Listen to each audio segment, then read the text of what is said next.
ಹೇ ದೋಸ್ತ, ಕೆಲವು ದಿನಗಳಿಂದ ಹಜಾರ್ ಬಜಾರ್ ಹಾಗೂ ಟೆಕ್ಸ್ಟೈಲ್ಗಳೆಂಬ ಹೆಸರುಗಳು ಬಹಳ ಕೇಳಿ ಬರುತ್ತವೆ ಅಲ್ವಾ? ಇವು ಎಲ್ಲಿವೆ? ಹೇ ದೋಸ್ತ, ನಿಂಗೆ ಗೊತ್ತಿಲ್ವಾ? ಅವು ನಮ್ಮ ಬಾಗಲಕೋಟೆ ಜಿಲ್ಲೆಯ ರಬಕವಿ ನಗರದಲ್ಲಿವೆ. ಇತ್ತಿತ್ತಲಾಗಿ ಹಜಾರ್ ಬಜಾರ್ ಹಾಗೂ ಟೆಕ್ಸ್ಟೈಲ್ಗಳು ಬಹಳ ಹೆಸರು ಮಾಡಿವೆ ಅಲ್ವಾ? ಹೌದು, ಅದಷ್ಟೇ ಅಲ್ಲದೆ ನಮ್ಮ ಹಜಾರೆ ಕುಟುಂಬದವರ ಒಂದು ಶಿಕ್ಷಣ ಸಂಸ್ಥೆಯೂ ಕೂಡ ಇದೆ. ಹಾಗ ಅಷ್ಟು ಬಾರಿ ಇದೆ ಆ ಸಂಸ್ಥೆ? ಹೌದು, ಅಲ್ಲಿ ಪ್ರತಿ ವರ್ಷಕ್ಕೊಮ್ಮೆ ಹಜಾರೆ ಹಬ್ಬವೆಂದ ಒಂದು ಕಾರ್ಯಕ್ರಮವನ್ನು ಆಯೋಜಿಸುತ್ತಾರೆ. ಅದು ಹವಾ ಕೇಳ್ಬೇಕು ನೀನು. ದೋಸ್ತ, ನಂಗೂ ಆ ಕಾರ್ಯಕ್ರಮ ನೋಡಲು ತುಂಬಾ ಆಸೆ ಆಗುತ್ತಿದೆ. ದೋಸ್ತ, ನೀನು ಕೇಳಿದ್ ಒಳ್ಳೆಯದೇ ಆಯ್ತು. ಇವತ್ತೇ ಹಜಾರೆ ಹಬ್ಬವಿದೆ. ನಮ್ಮ ತರಗತಿ 9ನೇ ತರಗತಿ ವಿದ್ಯಾರ್ಥಿಗಳು ಸಂಗೊಳ್ಳಿ ರಾಯಣ್ಣನ ಜೀವನಕ್ಕೆ ಸಂಬಂಧಿಸಿದ ಒಂದು ನೃತ್ಯವನ್ನು ಮಾಡುತ್ತಿದ್ದಾರೆ. ನಡಿ ಹೋಗಿ ಎಂಜಾಯ್ ಮಾಡೋಣ. ಹಾಗಿದ್ರೆ ನಡಿ ಹೋಗೋಣ. ಯುದ್ಧಗಳು ನಡೆಯೋದು ವಿಜಯಕ್ಕೋಸ್ಕರ, ವಿಜಯಗಳನ್ನು ಸಾಧಿಸೋದು ಇತಿಹಾಸಕ್ಕೋಸ್ಕರ. ವಿಧಿಯ ಕೈವಾಡ. ಆ ರಾತ್ರಿ 2 ಘಟನೆ ನಡೆಯಿತು.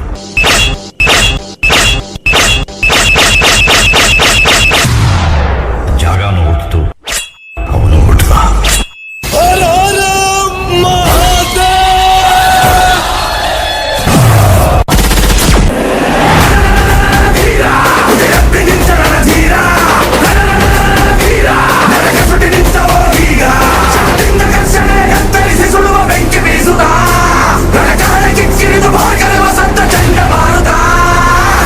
ಸಾಮಾನ್ಯವಾಗಿ ಯುದ್ಧ ತಪ್ಸಕ್ ಪ್ರಯತ್ನಿಸ್ತೀನಿ, ಆಗಿಲ್ಲ ಅಂದ್ರೆ ಗೆದ್ದೇ ಗೆಲ್ತೀನಿ.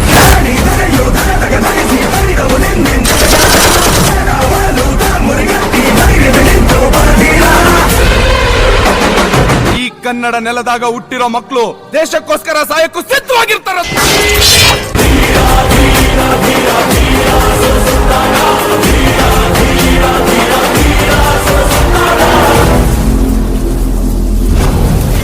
ಬೆರಳ ಹಿಡಿದು ನಡೆಸಿದ ಮೊದಲ ಮಾತು ಕಲಿಸಿದ ಅವಳ ಮಾತೇ ವೇದ. ರಾಯಣ್ಣ ಶಾಂತಿ ಸಮಾಧಾನ ಕನ್ನಡಿಗರ ಹುಟ್ಟುಗುಣ. ಬೆಂಕಿ ಜೊತೆಗೆ ಪಳಗಿದ ಹಠವ ಹೊತ್ತು ತಿರುಗಿದ ಬಣವ ತೊಟ್ಟ ಯೋಧ.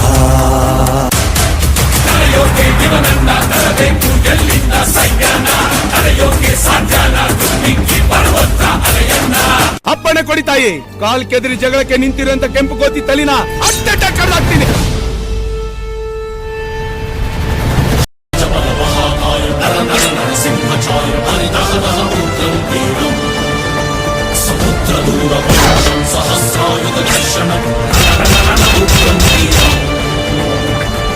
ಕಂಡವ ತೊಳೆದು ಕಡಿವ ಕಟ್ಟಿಗೆ ಬೆಲ್ಲಣೆದು ಎದೆಯೊಳಗೆ ಭುಗಿಲೆತ್ತ ಭಯವನ್ನ ಬಳಿದು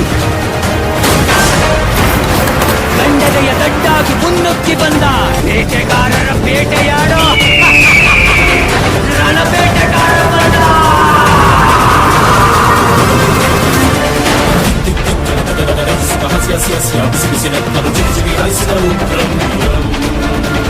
ಸಿಡಿಸಿಡಿಲಂತೆ ಜಡಜವನಂತೆ ಗರಗರ ಬಡಿವ ಹಠ ಚಡದಂತೆ ಎದುರ ಇಲ್ಲದ ಉಗ್ರಂ.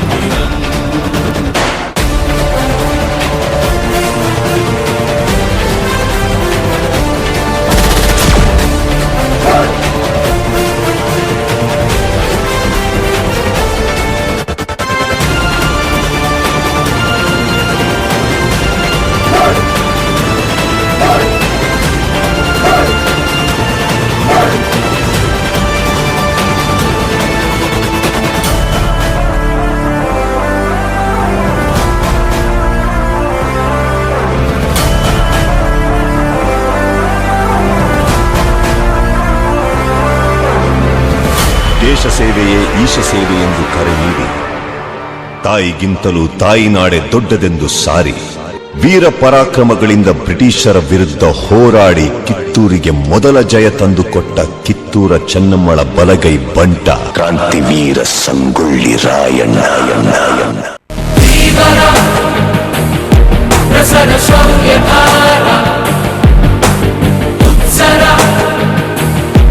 ಸ್ಥಿರ